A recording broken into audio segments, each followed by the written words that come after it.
2 says, let fx equals limit n tends to infinite cos to the power n 1 by n to the power x. Now first we'll define this function. So we know that this function is fx equals limit n tends to infinite, and this is cos 1 upon n to the power x to the power n. Now in the question it says this x is greater than 0. Now when x is greater than 0, and if we'll take this limit n tends to infinite, then it is of the form 1 to the power infinite. And when it is 1 to the power infinite form, we can simply use the shortcut. And the shortcut is, if we have this limit which is limit x tends to a fx to the power gx, and if limit is of the form 1 to the power infinite, then we can write this as e to the power limit x tends to a gx into fx minus 1. So we'll use this shortcut here. So we'll write this function fx as e to the power limit n tends to infinite. Now it will be n into cos, I'll write 1 upon nx as n to the power minus x minus 1. And what I'll also do is I'll multiply and divide it with n to the power minus 2x. So I can write this function fx as e to the power limit n tends to infinite, and here it will be cos n to the power minus x minus 1 upon n to the power minus 2x, and here it is n to the power 1, and here it is n to the power minus 2x, so it will be n to the power 1 minus 2x. Now we know that 1 minus cos x upon x square is 1 by 2. So here it is cos x minus 1. So it will be minus 1 by 2. So we can write this function fx as e to the power limit n tends to infinite minus 1 by 2 n to the power 1 minus 2x. Now depending on this value of x, we'll have 3 separate conditions. Now we'll take case 1 when the value of x is 1 by 2. When the value of x is 1 by 2, this is n to the power 0. In that case, we'll have this function fx as e to the power minus 1 by 2. Now, considering the second case, when the value of x is less than 1 by 2, this value is positive. So this is infinite and minus 1 by 2. So it will be e to the power minus infinite, and e to the power minus infinite is actually 0. So in that case, this function fx will be 0. And this third case, when x is greater than 1 by 2. When x is greater than 1 by 2, in that case, this power, it is negative. So 1 upon infinite, it will be 0. So we'll write this fx as e to the power 0, and which is 1. So we can define this function fx as 0 when x lies between 0 and 1 by 2.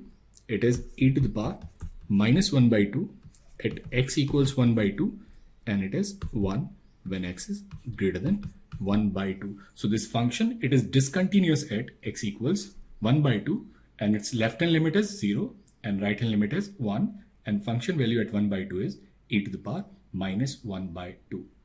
Now this third question is, we are given a set which is sigma, which is set of all complex numbers x plus iota y such that mod y is less than or equal to 1. And then we are given this function which is fz, and that is z square plus 2. Now it says, draw a sketch of f sigma which is fz for all z belongs to sigma. So that means for all the complex numbers z present in this set, we need to draw the sketch of fz. Now first we'll look at input values. Now this sigma, it contains all the values of x and y such that mod y is less than equal to 1. So when mod y is less than equal to 1, it means value of y should lie between minus 1 and plus 1. So its domain space is within these two lines, which are y equals 1 and y equals minus 1. So we are talking about all the points in this shaded region.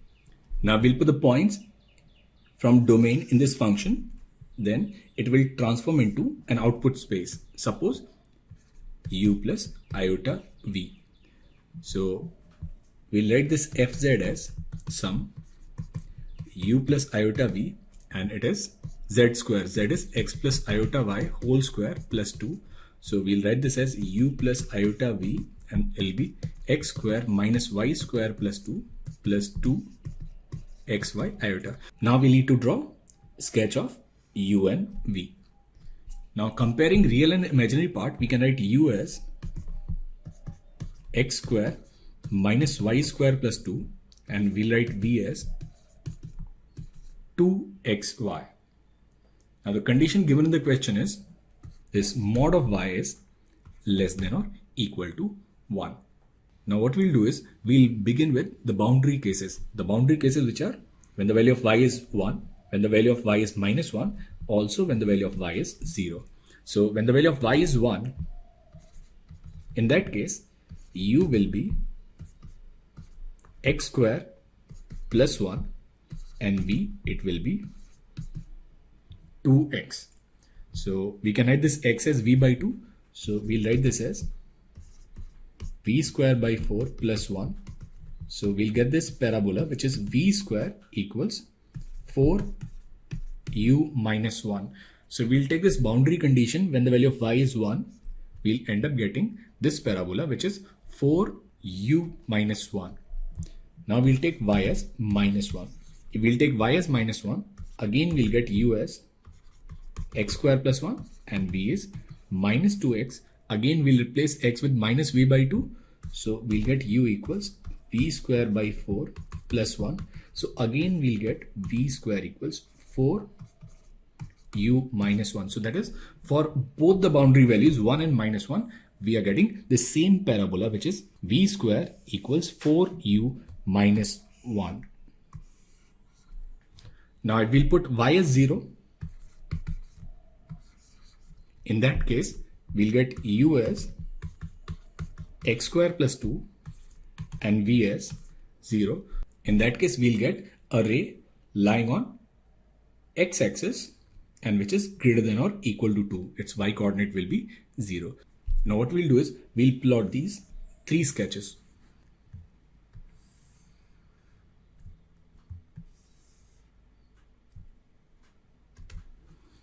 Now this is u and this is v. Now this is y square equals 4ax. So it represents a parabola opening rightwards and shifted 1 units to the right. So we can draw this parabola as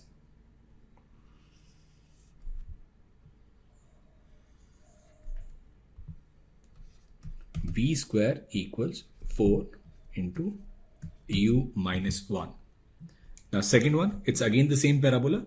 And this third one is u equals x square plus 2. So in this case, u will be greater than or equal to 2 and v is 0. So I'll represent this ray starting from 2 and going towards infinity. So this is the sketch of boundary values. Now we need to find this complete region. Now we know that this u is x square minus y square plus 2 and v is 2xy. So we'll square this second equation. We'll get v square equals 4x square y square. Now in the question it says mod of y is less than equal to 1, which simply means y square is less than equal to 1. So we can write v square is less than or equal to 4x square. Now from this first equation we can write y square, it is x square plus 2 minus u, and again it is less than or equal to 1.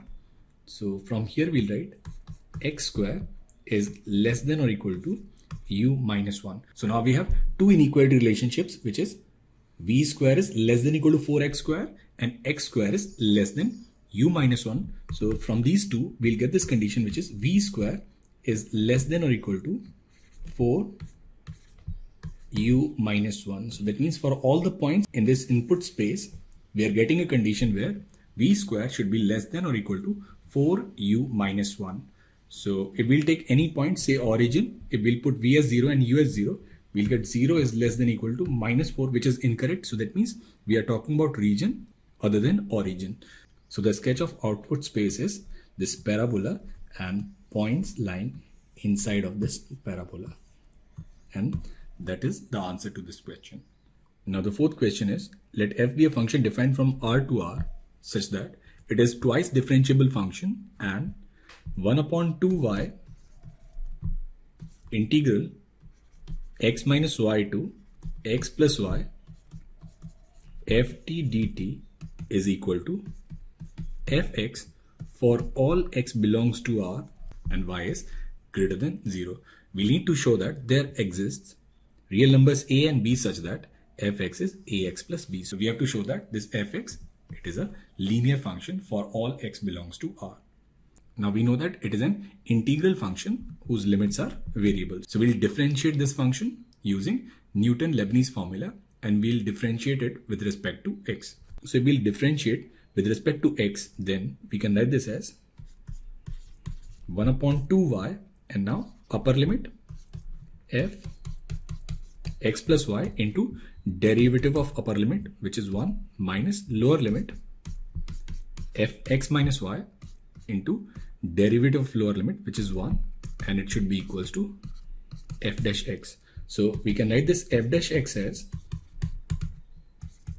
fx plus y minus fx minus y upon 2y for all x belongs to R and y is greater than 0. Now what does this condition mean? This condition simply means that we have a function fx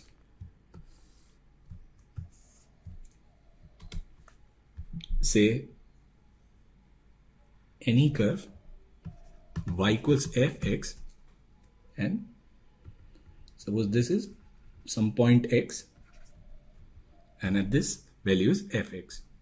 Now we take up an interval of width y.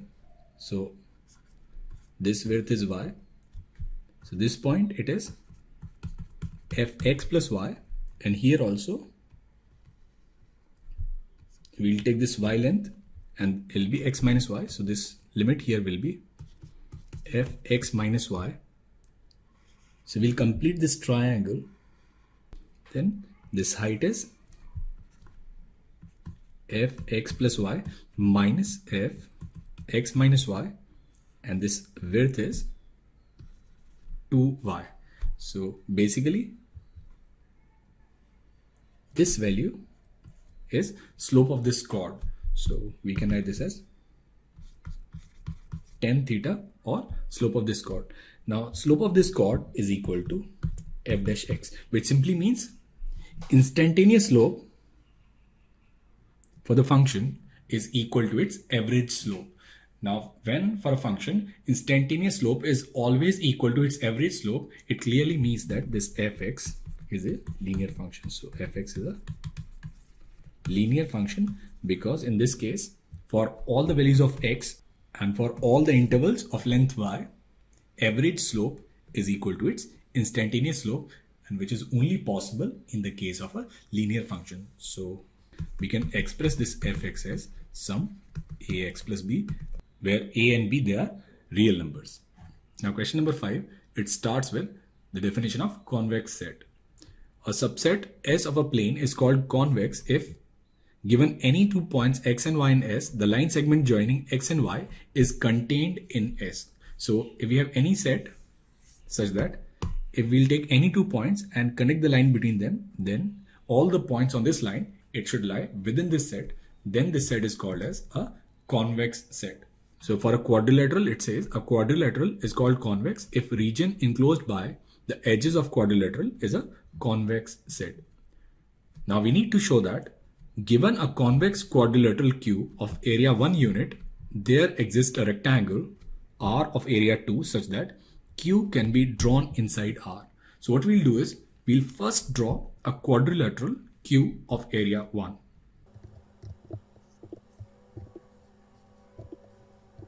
Now suppose this is our quadrilateral Q and area of quadrilateral Q is 1 unit. We'll draw this diagonal. Now what we'll do is we'll draw a rectangle whose sides are parallel to this diagonal.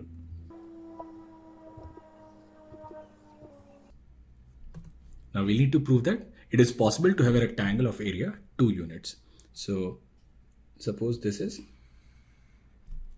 perpendicular from these points on diagonal. Suppose this is L1, L2, and length of this diagonal is suppose L. Let us name the points also. Suppose these points are A, B, C, and D, and the points on rectangle, let they be K, L, M, and N. Now first we'll write area of this quadrilateral ABCD. So area of this quadrilateral ABCD, which is A1, it will be 1 by 2 and then L1 plus L2 into L, and this is equal to 1 square unit. Now we'll write area for this rectangle. Now for rectangle BDLK, length of the sides are L and L1, so it will be L into L1, and area of BDMN, it will be L into L2. So area of this rectangle, which is A2, it will simply be L into L1 plus L2. Now we know that L into L1 plus L2 will be 2 units. So area of this rectangle is 2 units. So for any quadrilateral of area 1, it is possible to have a rectangle of area 2 square units.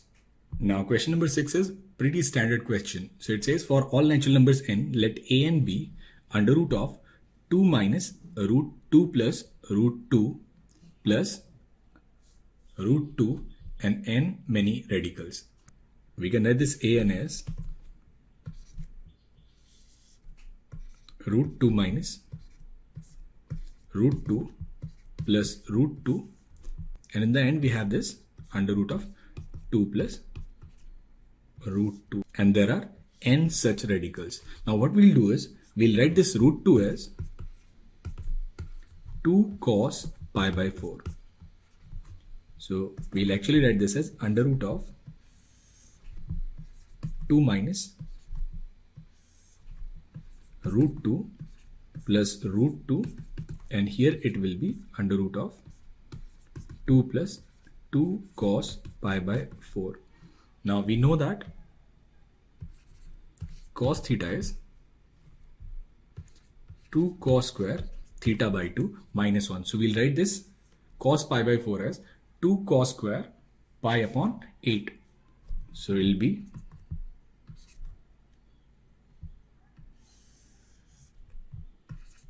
2 minus root 2 plus root 2, and then here we'll take 2 common, and this is 1 plus, and it will be 2 cos square pi upon 2 cube minus 1. So here 1 and 1 will cancel, so we can write this as root 2 minus root 2 plus root 2, and again if we'll include one more radical, it will be 2 plus 2 cos pi upon 2 cube. Now again we'll take 2 common, and again we'll use this half angle formula. So then we'll get cos pi upon 2 to the power 4. So for each radical, this angle will keep getting halved. So we can write this an as root 2 and minus. Now for these n minus 1 radicals, it will simply be 2 cos pi upon 2 to the power n. Now again here we'll take 2 common, and it is 1, and then we'll use half angle formula now in terms of sign. So it will be 1 minus 2 sine square pi upon 2 to the power of n plus 1. Now here 1 and 1 will again cancel, so we can write this an as 2 sine pi upon 2 to the power of n plus 1. So an here is 2 sine pi 2 to the power of n plus 1. Another way of proving this result could be using principle of mathematical induction. So we have already discussed inductions in previous lectures. So if you want, you can try this question using induction also. Now the second part is we'll need to find this limit, which is limit n tends to infinite 2 to the power n an. So limit n tends to infinite 2 to the power n an.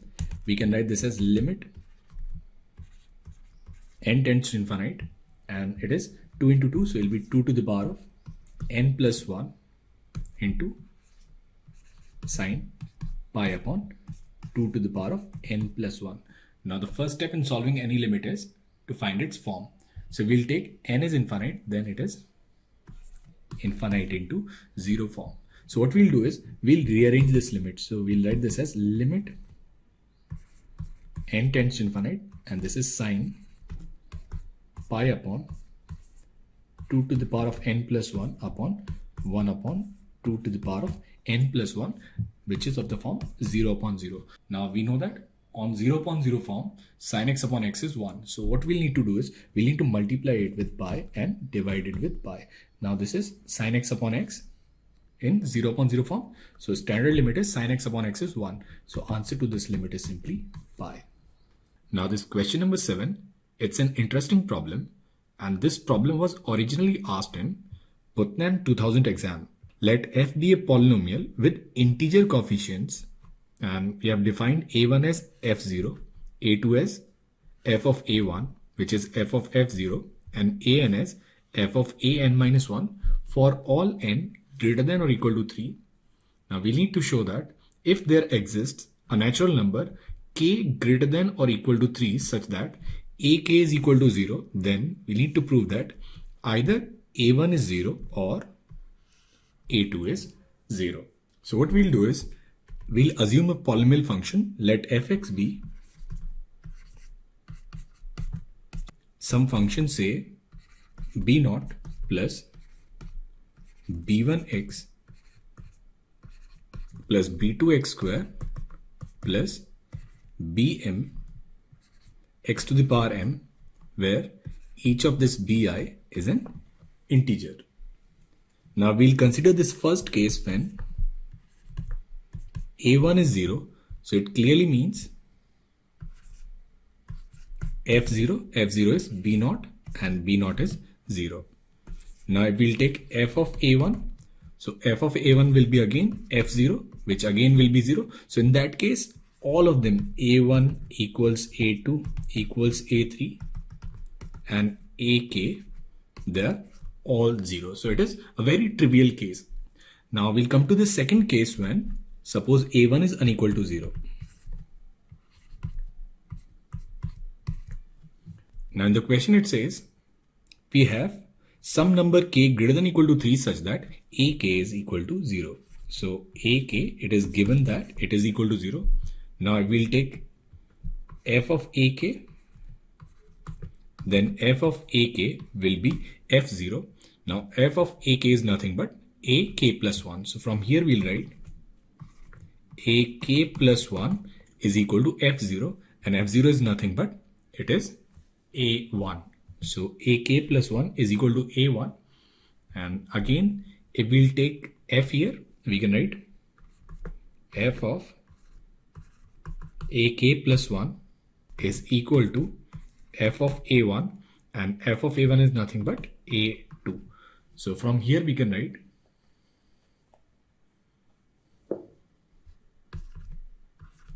ak plus 2 is equal to a2.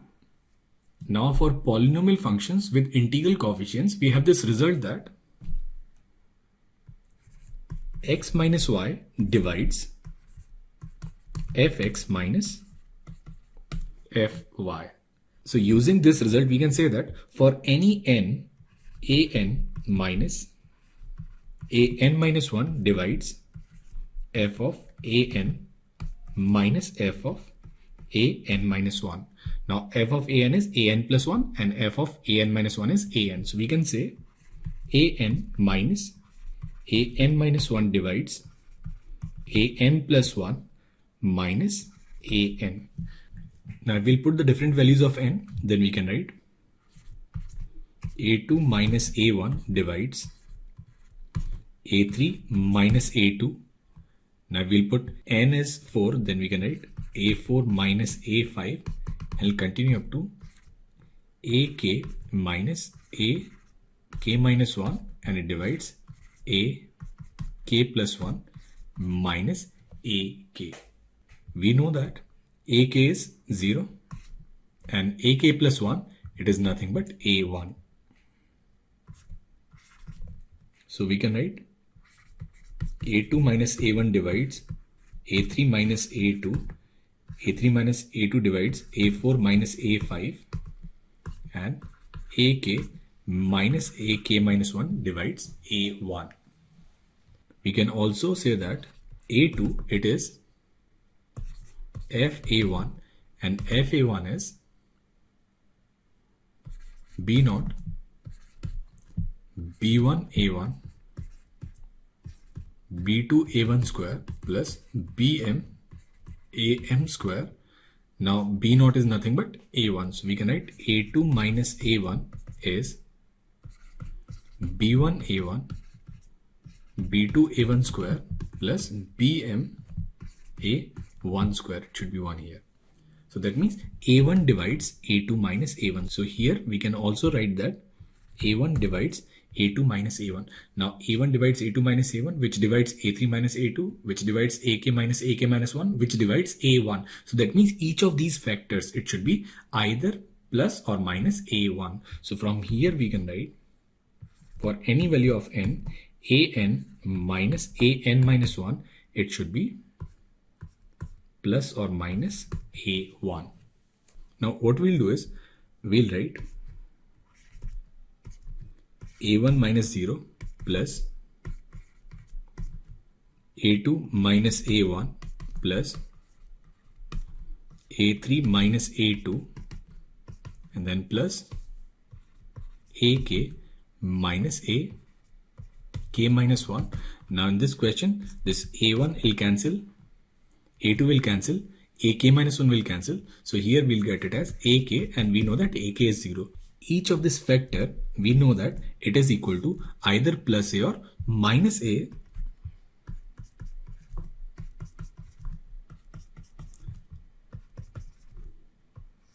So some of the factors must be plus a and some of the factors must be minus a, so that eventually they should cancel out to give us this result, which is 0. So of all these arrangements, which is a1 minus 0, a2 minus a1, a3 minus a2, a4 minus a3, and some random maybe at minus a t minus 1, and then at plus 1 minus at up to ak minus ak minus 1, there must exist a pair with alternate sign. So that means there must be at least one pair which will have one of the expression is positive and other expression is negative. Say this is suppose plus a and this is minus a, or this is minus a or plus a. So of all the expressions, at least two neighboring expressions will have different signs. From here we can write at minus a t minus 1 equals minus a t plus 1 minus a t. Now in this one at will cancel. So here we can say a t minus 1 must be equal to a t plus 1. So we get this result which says a t minus 1 must be equal to a t plus 1. Now we'll take functions. So we'll write f a t minus 1 equals f a t plus 1. So from here we'll say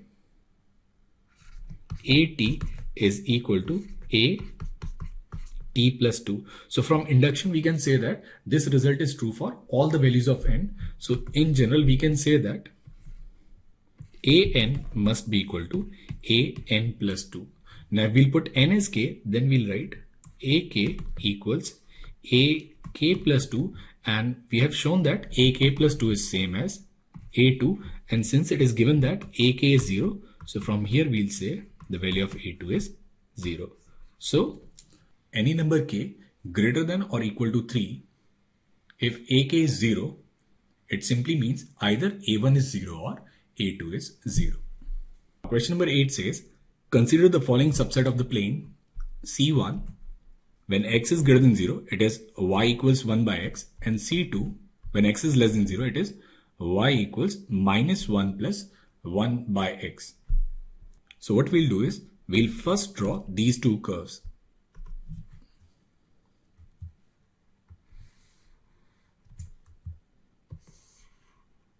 Now when x is greater than 0, it is y equals 1 by x, which is a rectangular hyperbola. So this is y equals 1 by x, and then when x is less than 0, it is y plus 1 equals 1 by x. So which again is a rectangular hyperbola, but shifted minus 1 unit downwards. So we'll draw this graph. This is minus 1, and then this curve is y equals minus 1 plus 1 by x. Now it says, given any 2 points P and Q on the plane, their distance is defined as under root of x1 minus x2 whole square plus y1 minus y2 whole square, which is standard distance formula. Now it says we have to show that there exists a unique choice of points P0 and Q0 such that distance of P0 Q0 is less than equal to distance of all other points. So basically we need to prove that there exists unique points P0 and Q0 such that distance between these two curves is minimum. So suppose this point is P0 and this point is Q0. Now P0 lies on y equals 1 upon x. So we'll say its coordinate is suppose x0 and 1 upon x0.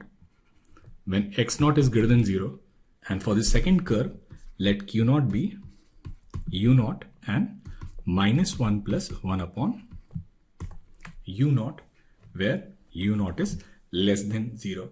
Now in coordinate geometry, we have already studied that shortest distance occur along common normal. That means this distance P0 Q0 will be minimum when this line is normal to both the curves. So we'll take this first curve, which is y equals 1 by x. It will differentiate dy by dx. It is minus 1 upon x square. So we'll find slope of normal. It will be minus dx upon dy. At this point P0, it will simply be x0 square. And in the same way, for this second curve, which is y equals minus 1 plus 1 upon x, again minus dx upon dy. At this point Q0, it will be simply u0 square. Now since it is the same line, we can write that slope at P0, which is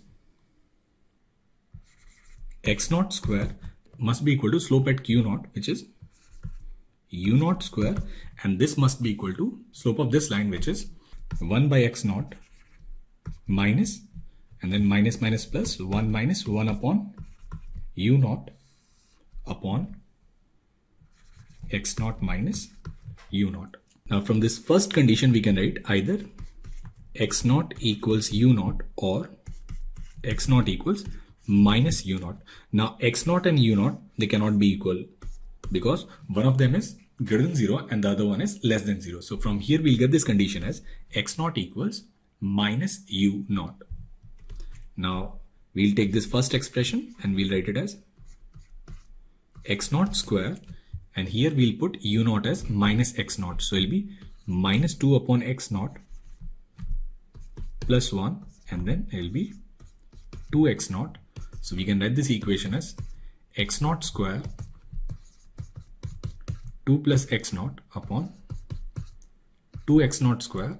So we'll get this equation, which is 2x0 to the power 4 minus x0 minus 2 equals 0. x0 is greater than 0. Now we need to show that for this function, there is only one real root. Now what we'll do is, we'll assume a function fx, which is 2x to the power 4 minus x minus 2 when x is greater than 0. And we need to show that this equation has exactly one real root. So it will ensure that there exist unique P0 and Q0. So we'll differentiate this function. We'll find f dash x. So f dash x is 8x cubed minus 1, and if we'll put it equals to 0, we'll get x as 1 by 2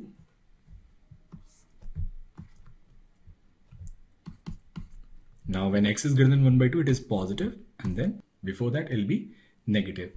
So this function, it decreases from 0 to 1 by 2, and then from 1 by 2 this function increases. Now we'll find the value of this function at 1 by 2.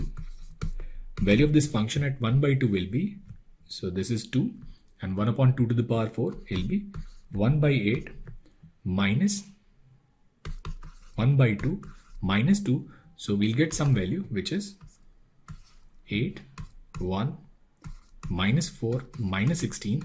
So minus 19 by 8, and the value at 0 is minus 2.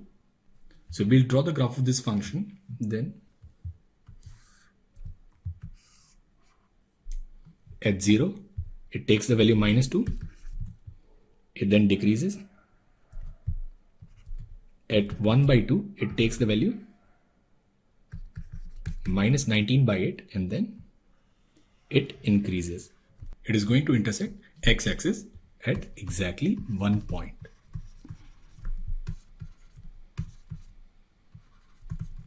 So it implies that this equation has exactly one real root.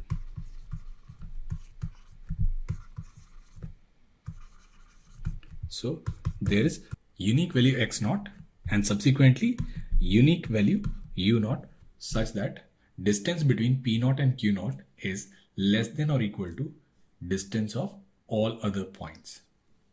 So this is how we solve this question. Hello and welcome to the world of mathematics.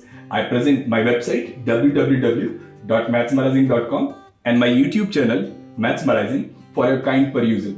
If you like them and are inspired by the possibilities, then consider subscribing and sharing it with someone you know who might benefit from it. Thank you.